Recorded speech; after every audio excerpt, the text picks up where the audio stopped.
Assalamualaikum warahmatullahi wabarakatuh.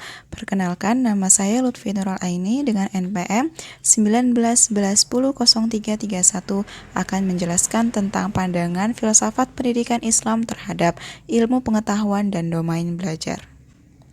Yang A. Hakikat ilmu pengetahuan. Hakikat pendidikan Islam adalah kewajiban mutlak yang dibebankan kepada umat Islam. Bahkan, kewajiban pendidikan atau mencari ilmu dimulai sejak bayi dalam kandungan sampai ke liang lahat. Pendidikan Islam mempunyai upaya tanpa putus asa menggali hidayah yang terkandung dalam Al-Quran. Hidayah yang dimaksudkan adalah hidayah iman, hidayah ilmu, dan hidayah amal. Islam tidak pernah membedakan antara ilmu-ilmu agama dan ilmu umum atau ilmu keduniaan, dan tidak berpandangan dikomotis mengenai ilmu pengetahuan. Namun demikian, dalam realitas sejarahnya justru supremasi lebih diberikan kepada ilmu-ilmu agama sebagai jalan menuju Tuhan. B. Perintah Al-Quran untuk mencari ilmu, menemukan, dan mempelajari ilmu. Perintah Al-Quran untuk mencari ilmu dapat dipahami dari dua aspek. Yang pertama, Al-Quran menyuruh manusia menggunakan akal yang ada di dalam firman Allah Subhanahu wa Ta'ala dalam surat Al-Imran ayat 190 yang artinya, sesungguhnya dalam penciptaan langit dan bumi dan silih bergantinya malam dan siang terdapat tanda-tanda bagian orang yang berakal. Yang kedua, Al-Quran menyuruh manusia untuk meneliti alam semesta yang ada di dalam surat Yunus ayat 101 yang artinya, katakanlah, perintahkanlah apa yang ada di langit dan di bumi. Tidaklah bermanfaat tanda kekuasaan Allah dan Rasul-Rasul yang memberi peringatan bagi orang-orang yang tidak beriman.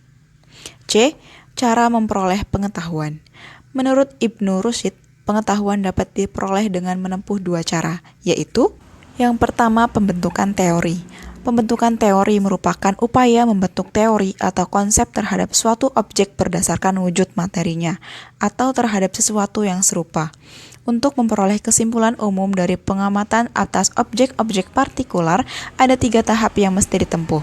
Yang pertama, abstraksi, proses penggambaran atau penyerapan gagasan atas objek-objek yang ditangkap indera, baik eksternal maupun internal. Yang kedua, mengkombinasikan 2 atau lebih dari hasil abstraksi-abstraksi indera sehingga menjadi sebuah konsep yang utuh dan universal.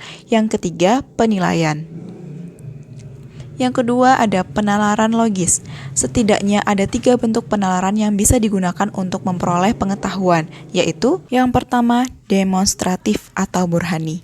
Demonstratif merupakan suatu penalaran yang didasarkan atas premis-premis yang benar, primer, dan utama. Yang kedua ada dialektik atau jadali. Dialektik adalah bentuk penalaran yang tersusun atas premis-premis yang hanya bersifat mendekati keyakinan, tidak sampai pada derajat meyakinkan. Yang ketiga, retorik atau khutobi.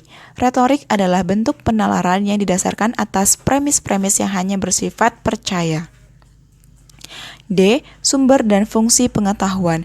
Sumber-sumber utama dari ilmu pengetahuan adalah Al-Quran dan hadis. Fungsi Al-Quran sebagai sumber pendidikan antara lain, yang pertama, Al-Quran memperkenalkan dirinya sebagai kitab pendidikan.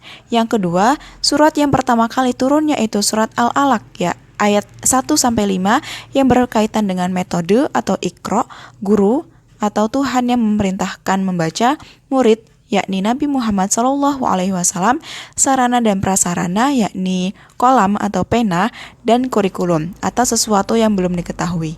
Yang ketiga, sebagai Al-Huda, Al-Furqan, Al-Hakim, Al-Bayyinah, dan Rahmatanil Alamin, ialah berkaitan dengan fungsi pendidikan dalam arti seluas-luasnya. Yang keempat, Al-Quran berisi ayat-ayat yang mengandung isyarat tentang berbagai aspek-aspek pendidikan. Yang kelima, Allah telah mengenalkan dirinya sebagai murabbi atau pendidik, dan orang pertama kali yang diberi pengajaran oleh Allah adalah Nabi Adam alaihi salam. Meskipun secara umum bagian terbesar dari syariah Islam telah terkandung dalam Al-Quran, namun muatan tersebut belum mengatur berbagai dimensi aktivitas kehidupan umat secara terperinci. Untuk itu, diperlukan kebenaran hadis Nabi sebagai penjelas dan penguat bagi hukum-hukum Qur'aniyah yang ada, sekaligus sebagai petunjuk bagi kemaslahatan hidup manusia dalam semua aspek. Eksistensinya merupakan sumber inspirasi ilmu pengetahuan yang berisikan keputusan dan penjelasan Nabi dari pesan-pesan ilahiyah yang tidak terdapat dalam Al-Quran maupun yang terdapat dalam Al-Quran, tapi masih memerlukan penjelasan lebih lanjut secara terperinci. Implikasi terhadap pendidikan. Dengan memperhatikan memotivasi Al-Quran untuk menuntut ilmu, cara-cara mendapatkan ilmu dalam Islam, dan Al-Quran sebagai ilmu pengetahuan, maka lembaga pendidikan harus selalu menggali ilmu pengetahuan yang terdapat dalam Al-Quran. Di dalam pengetahuan ilmu, lembaga pendidikan Islam harus menggali ilmu pengetahuan dari sumbernya berupa ayat-ayat Qur'aniyah dan ayat-ayat kauniyah. Sekian penjelasan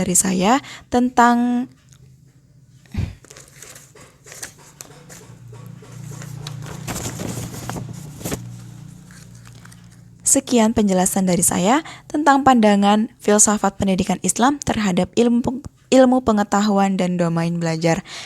Mohon maaf apabila ada kesalahan. Saya akhiri. Wallahul muwafiq ila aqwamit thoriq. Wassalamualaikum warahmatullahi wabarakatuh.